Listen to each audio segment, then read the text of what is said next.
Hey y'all, welcome back to my channel. And tonight we're going to have a chorizo quiche. No crust, want to keep it keto style.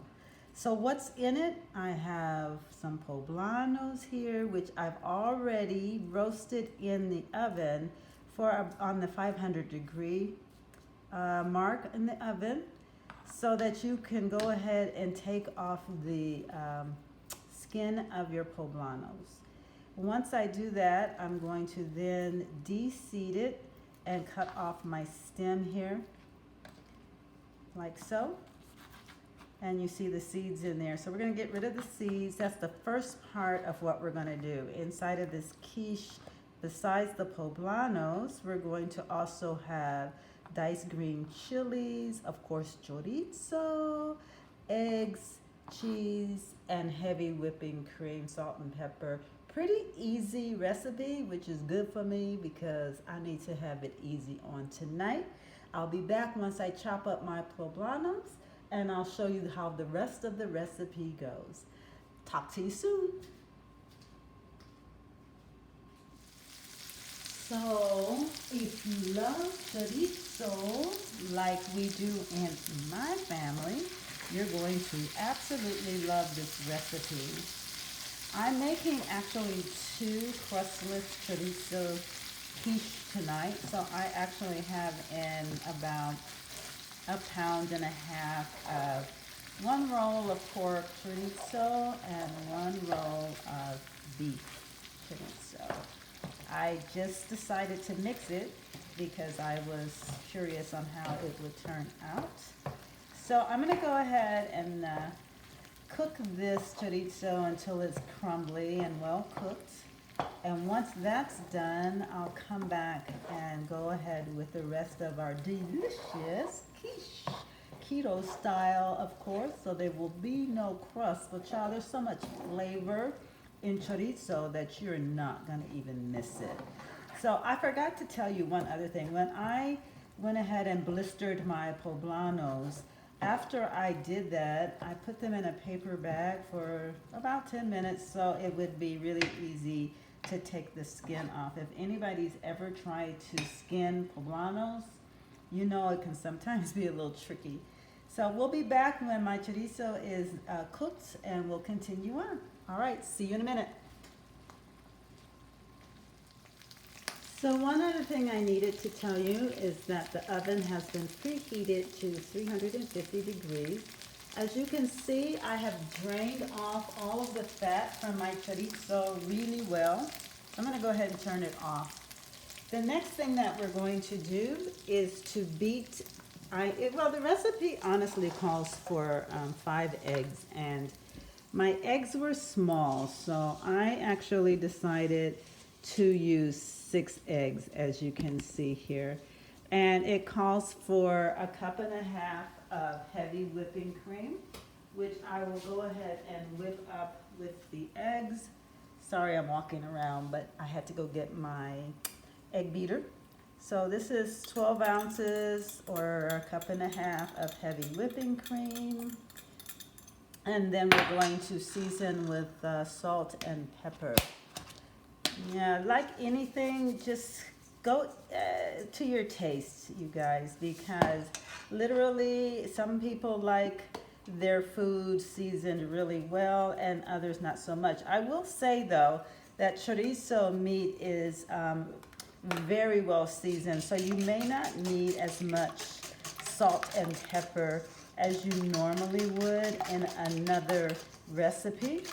So we're just gonna go ahead and whip up these eggs and heavy whipping cream until you get a nice fluffy texture. And we're almost done with the recipe. That's how easy this is. And it'll be done once we put it all together, which I'll come back and show you, and we'll bake it in the oven. So stay tuned. All right, so I'm going to go ahead and layer my crustless quiche. We don't have any crust, but you guys will not be missing this, I don't think, because the flavors will just be so yummy.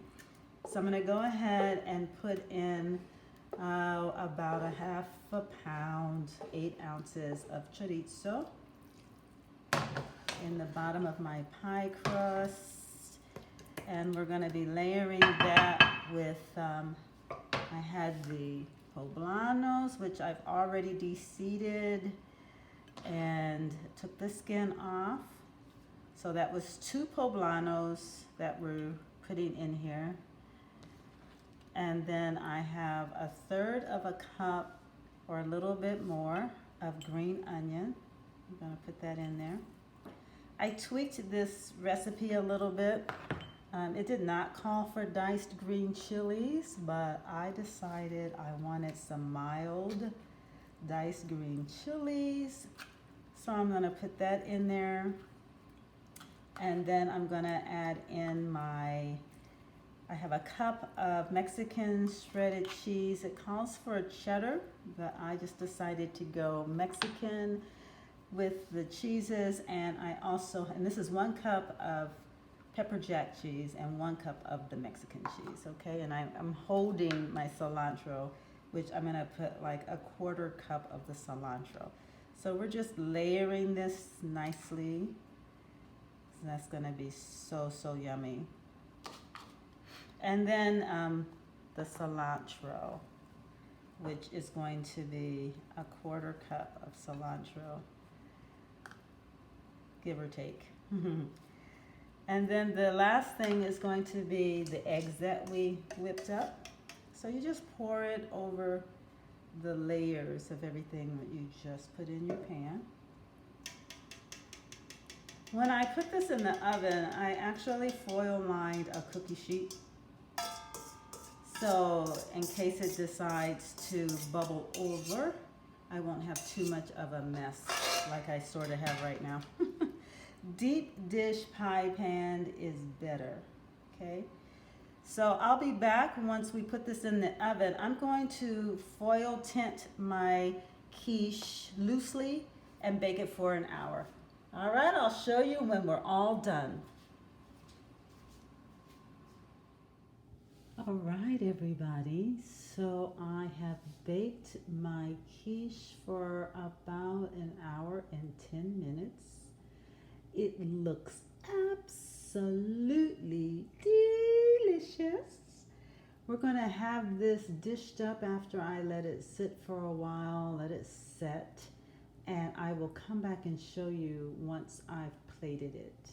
Okay, hang tight, see you soon. All right, so here's the final result. I have my chorizo with peppers on the plate with a side salad, a little avocado, and I just put some cilantro on top. Doesn't that look amazing? We'll let you know later what the fam thinks. Bon appetit.